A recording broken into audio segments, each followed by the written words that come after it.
যখন জানতে পেরেছি যে গান বাজনা আসলে হারাম, তখন কিন্তু আমরাও গান বাজনা ছেড়ে দিয়েছিলাম, হারমোনিয়াম বিক্রি করে দিয়েছিলাম। হ্যাঁ, সত্য কথা। হ্যাঁ, এটা সত্য। আমরা হারমোনিয়াম বিক্রি করে দিয়ে টোটালি একেবারে এই জগৎ থেকে নিজেদেরকে গুটিয়ে নিয়েছিলাম। নামে একজন গায়ক বলেছেন যে আসলে গান গেয়ে টাকা ইনকাম করা হারাম, যে টাকা আমি আমার পেটে ঢোকাই না, আমি বাড়ি বানিয়েছি 3 তলা, বিষয়টা এমন উঠে এসেছে। শাহিন ভাই, আসলে আপনি একজন গায়ক, সুরকার, চাঁদাবো একজন গায়ক, এই যে কথাটা বললো আপনাদের সংস্কৃতি অঙ্গনে কতটুকু বিরূপ প্রভাব পড়তে পারে, পাশাপাশি এটা আসলে কতটুকু তার কথাটা সত্য, আপনি কি বলবেন এই বিষয়টা? আসলে আলী হাসান ভাই যেটা বলছেন, এটা মানে বর্তমান সমাজের যারা আলেম শ্রেণী আছেন তাদের একঘেয়েমি, যে গান হারাম বাজনা হারাম এটা শুনতে শুনতে তার ভিতরে এক ধরনের এই ভুল কনসেপ্টটা কিন্তু আমাদেরও ছিল। আমাদের মানে একটু বড় হয়েছে বিয়ের পরেই আমরা কিন্তু যখন জানতে পেরেছি যে গান বাজনা আসলে হারাম, তখন কিন্তু আমরাও গান বাজনা ছেড়ে দিয়েছিলাম, হারমোনিয়াম বিক্রি করে দিয়েছিলাম। হ্যাঁ, সত্য কথা। হ্যাঁ, এটা সত্য। আমরা হারমোনিয়াম বিক্রি করে দিয়ে টোটালি একেবারে এই জগৎ থেকে নিজেদেরকে গুটিয়ে নিয়েছিলাম।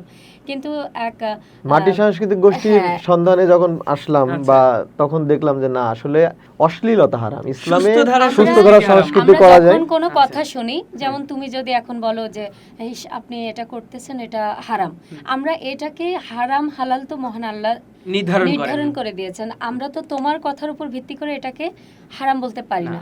এই যে আমাদের এই বিষয়টা আমরা বুঝি না, আমরা তোমার কথা শুনে আরেকজনকে বলে দিব যে এটা করতেছো কেন, এটা তো হারাম। কিন্তু আমরা যে মহান আল্লাহর যে একটা পবিত্র কোরআন আছে সেখানে, বা রাসূল সাল্লাল্লাহু আলাইহি ওয়াসাল্লাম যে হাদিস গ্রন্থ আছে সেখানে আমরা দেখি না, আমরা আরেকজনের কাছে বলি এই যে একজনের কথা শুনে, আবার তাদেরকে কি বলি যে আমি শুনেছি।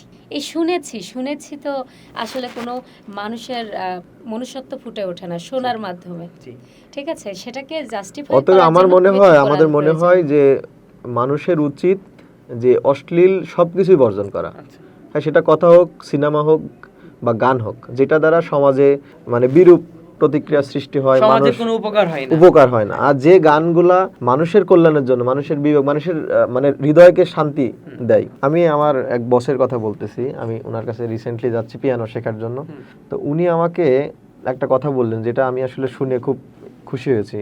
পিয়ানো একটা টোকা দিলেন, দিয়ে উনি আমাকে বললেন, তোমার এই টোকাটা এখান থেকে এই জায়গাটায় আসবে, মানে মিউজিক ইজ এ হার্ট, তোমার হার্টে পৌঁছাবে। হ্যাঁ, তো বিষয় হলো যে এই যে মনে করো তোমার সামনে 10,000 অডিয়েন্স, তুমি এমন একটা পিয়ানো একটা টোন প্লে করলে বা এমন একটা প্লেইং করলে মানুষের হৃদয় শান্তিতে ভরে গেল, সাময়িকভাবে সে এত খুশি অনুভব করলো, এইটা কখনো হারাম হইতে পারে না। শুধু খুশি না, ভিতর থেকে দুঃখটাকেও বের করা যায়।